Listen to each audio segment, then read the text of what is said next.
Hi. He didn't invent the light bulb, but he made improvements so it would last longer. Lewis Howard Latimer was born on September 4th, 1848, to Rebecca and George Latimer. They had escaped slavery from Virginia and landed in Chelsea, Massachusetts on October 1842. When the Latimers arrived to Boston, George was recognized by his owner's friend, and a couple of days later, George was arrested. The trial of George Latimer got a lot of attention as his lawyers were Frederick Douglass and William Lloyd Garrison. George won and was able to buy his freedom and live in Chelsea with his family. George Latimer was a barber and in the evenings would hang wallpaper, and young Lewis would accompany him. When Lewis turned 10, the Dred Scott decision passed, and it stated that slaves needed to prove they had consent of their owner to legally become free. This prompted the family's breakup. Lewis and his brothers were sent to a farm school, his sister sent to a family friend, and George and Rebecca separated to protect each other and went underground. At 16, Lewis lies about his age and joins the U.S. Navy and serves as a landsman on the USS Massasoit. 10 months later, he receives an honorable discharge from the Navy. He finds a job as an office boy with a patent law firm, Crosby, Halstead, and Gould, and made $3 per week in 1873. He learned how to use drafting tools, and his boss noted that he had a talent and could be a draftsman. He was promoted to head draftsman at $20 a week.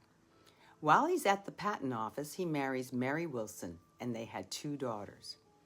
In 1874, Latimer and Charles M. Brown co-patented an improvement to the toilet system, calling it the water closet for railroad cars. In 1876, Alexander Graham Bell hired Latimer to draft drawings of his telephone. In 1879, he and his family and his mother and brother moved to Bridgeport, Connecticut, and settled in Little Liberia, where the family was reunited. George and his brother were already living there. He gets a job working for the U.S. Electric Lighting, an English company in competition for Edison. The U.S. Electric Lighting Company had employees make suggestions for improvements on the incandescent bulbs. Latimer took the challenge and learned everything about the bulb. 3 of his improvements are patented, and they are a new support for the arc light, a modification to make the filament more durable, a new way to attach the filament from the base of the bulb. He's then sent to England to teach the process and get the factory going.